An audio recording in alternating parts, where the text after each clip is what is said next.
ஒரு ஊர்ல 2 நண்பர்கள் இருந்தாங்க. ஒருத்தன் ராமு, இன்னொருத்தன் சோமு. 2 பேரும் ரொம்ப நெருங்கிய நண்பர்கள். ஒரு நாள் 2 பேரும் தேன் எடுக்கலான்னு காட்டுக்குள்ள போனாங்க. போற வழியில ராமு சொன்னா, டே சோமு, நீ எதை பத்தியும் பயப்படாம என்னோட வா.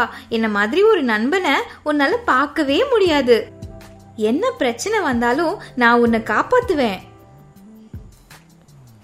காட்டுல இருக்கிற பறவைகள், மரங்கள், காட்டு விலங்குகள் எல்லாத்தையும் வேடிக்கை பார்த்துக்கிட்டே 2 பேரும் நடந்து போனாங்க.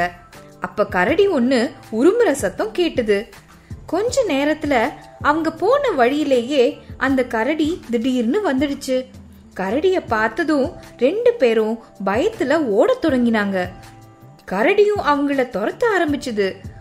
ஓடத் தொடங்கிய சில வினாடியில மரம் ஒண்ணு இருந்தத ராமு பார்த்தான். உடனே அந்த மரத்துல ஏறிட்டான்.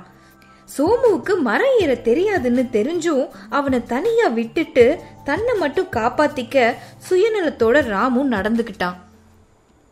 சோமுவுக்கு மரம் ஏற தெரியாததால என்ன செய்யறதுன்னு புரியாம நின்னான். கவலையோட எப்படி கரடிக்கிட்டேந்து தப்பிக்கலாம்னு அவசரமா யோசிச்சான். இருந்த மாதிரி நடிச்சா கரடி தன்னை கொல்லாதுன்னு யோசனை செஞ்சான். உடனே நிலத்துல விழுந்து மூச்ச அடக்கிக்கிட்டான். இறந்தவன மாதிரி படுத்துக்கிட்டான். அப்ப கரடி அங்க வந்தது. அவனை சாப்பிடலாம்னு படுத்து இருந்தவங்கிட்ட வந்த கரடி கீழே விழுந்து கிடந்தவங்கிட்ட போய் நுகர்ந்து பார்த்துச்சு. அவன் இருந்தவன்னு முடிவு பண்ணி அங்கிருந்து போயிடுச்சு.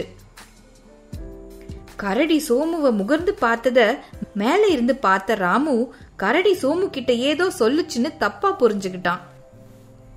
கரடி போனத மரத்திலேந்து பார்த்த ராமு கீழே இறங்கி வந்து சோமுவை எழுப்புனான்.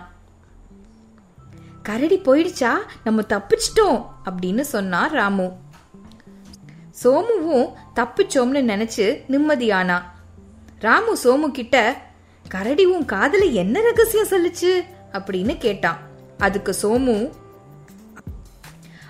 ஆபத்துல உதவாத நண்பனை என்னைக்கும் நம்ப கூடாதுன்னு சொல்லுச்சு அப்படின்னு சொன்னான்.